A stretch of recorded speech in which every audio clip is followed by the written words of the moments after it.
Hello everyone, my name is Erin, and I'm the chairperson of the Southern Branch of the Irish Patchwork Society.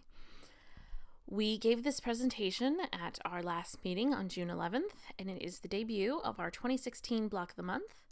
And this Block of the Month program will start this month and then continue on until next June. So let's get started. So I just wanted to give you a little bit of insight to how I designed this quilt. I have two twin boys, and they are about 3 years old, and they went through a really big space phase a couple of months ago where they enjoyed watching videos from Chris Hadfield, the Canadian astronaut who lived on the ISS. And somehow or other, I fell upon this little quote that I found here, and now I'm sharing with you. And it's, "Not all starlight is the same age. Some of it is millions or even billions of years apart, even though it hits your eye at the same time. So the night sky isn't a single moment in the universe, but rather a patchwork of time, billions of years in breadth." And I just thought that was just such a cool quote. And so it inspired me to create a quilt that was filled with a lot of stars. And I believe I showed it to you all in the last presentation that I gave, which was, I believe, the patchwork bag presentation.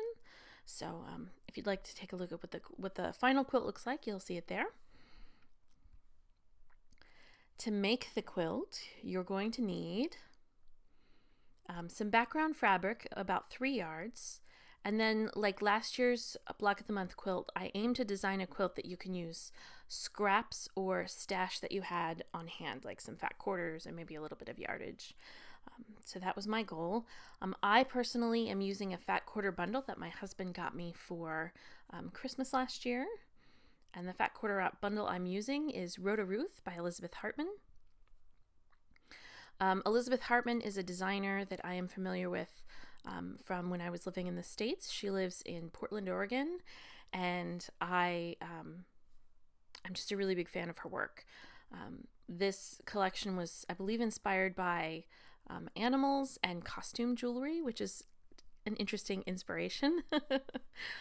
If you're interested in finding out more about Elizabeth Hartman, I wrote a profile about her for the newsletter that went out to all IPS members. I want to say it was either the winter or the autumn 2015 newsletter, although I'm not 100% sure which one it was. I don't have it in front of me, but I did write a profile on Elizabeth Hartman, and she blogs at ofranson.com. So if you want to check that out, that is the fat quarter bundle that I'm using. And so the Block of the Month for this month is the half log cabin. And here is what it looks like. This block looks really good if you use two highly contrasting pieces of fabric. So the first one that I chose was that kind of yellow gem fabric, and then the other was that bejeweled flower fabric. So I thought that those had a really good high contrast, and so those are the ones that I used. One thing that I wanted to do a little differently with this version of the Block of the Month quilt is that I thought it would be interesting, because I designed the quilt on my computer, the actual Block of the Month quilt on my computer. I can also use that program to show you what quilts would look like if you just used the current Block of the Month. So if you took the current block that I'm going to show you how to make, and create a quilt just out of that block, it would look like that, which is actually pretty interesting. Although I found it just a little intense. If I were to make the quilt, I don't think I'd make it quite so colorful. So then I thought, well, what happens if I took some of the contrasting fabrics out? And that creates quite an interesting quilt that you see there. But then you can also adjust the way that the blocks are laying. So they create these types of lines here, which is a nice variation as well. or you can rotate the blocks again and kind of make these arrows pointing up. You can also rotate them so there's arrows pointing down, but I didn't screenshot that quilt. But if you imagine flipping this quilt 180 degrees, so it's all pointing down. And then I went really crazy and I thought, well, what happens if you put the block on point?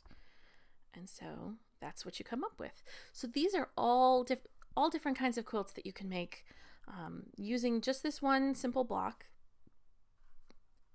And this block would be really easy to make, say, a charity quilt out of, or a quilt block for a charity quilt. If your group is making a charity quilt, this is a very quick and easy block that you can use, and it's very versatile. If you want to see more quilts that you could make using the half log cabin block, check out our Pinterest board. You can find that linked on our sidebar, our right sidebar of our website, and our website is ipscork.com.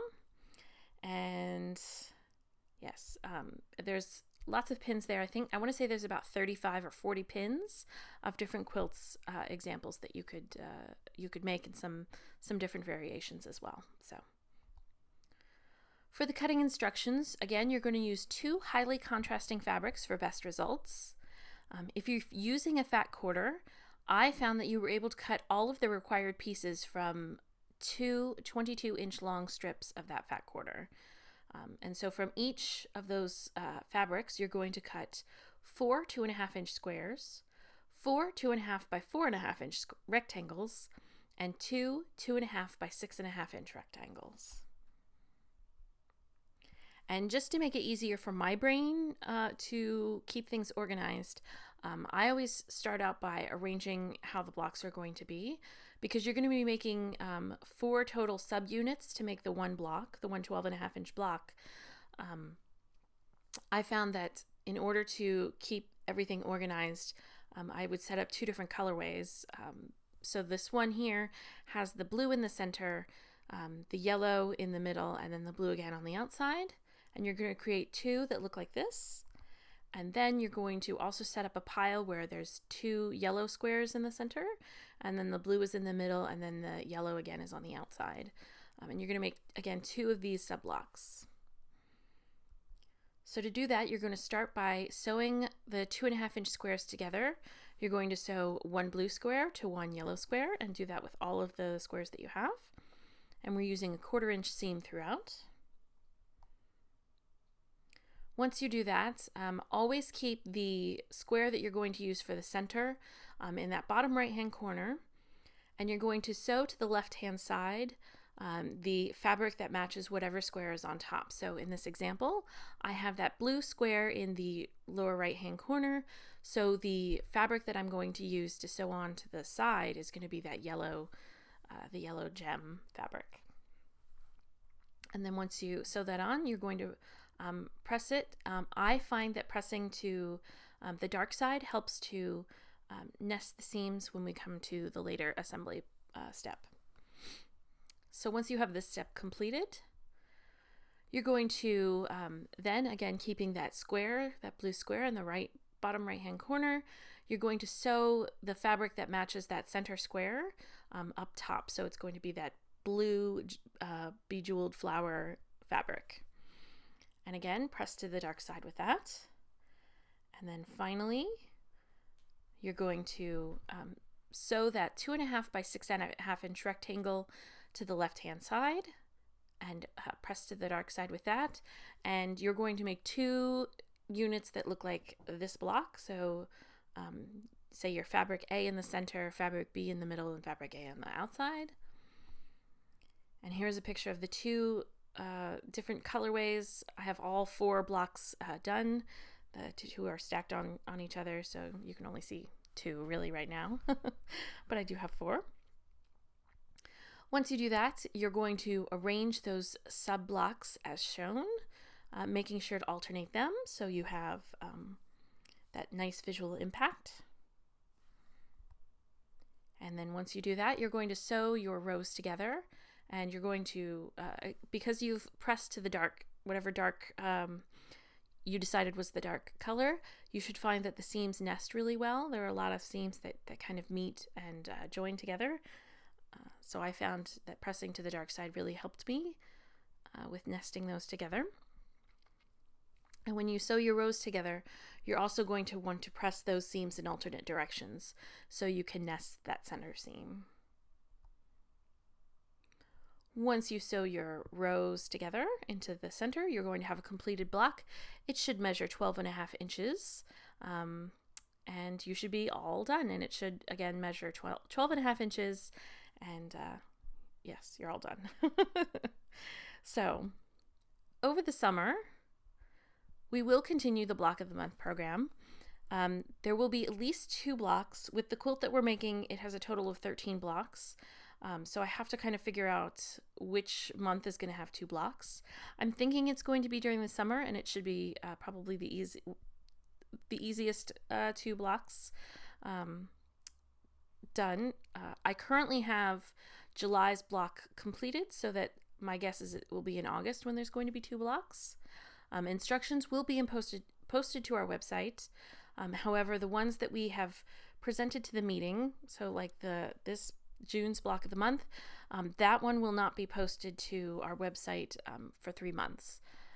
Just because we're asking members to pay for the instructions, that kind of gives those members who paid for the instructions some exclusivity to the instructions, and yeah, so the summer blocks will not be printed out.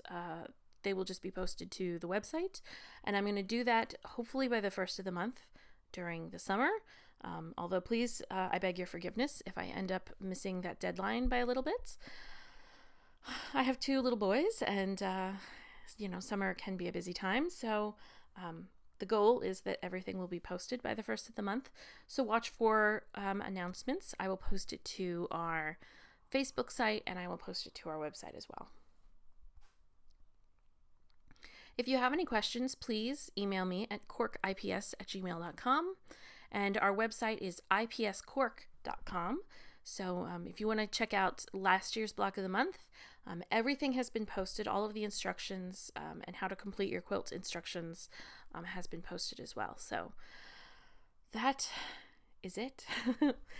Thank you for watching, and again, if you have any comments or questions or suggestions, please send them to this email address below. Thank you very much, and we'll see you next month.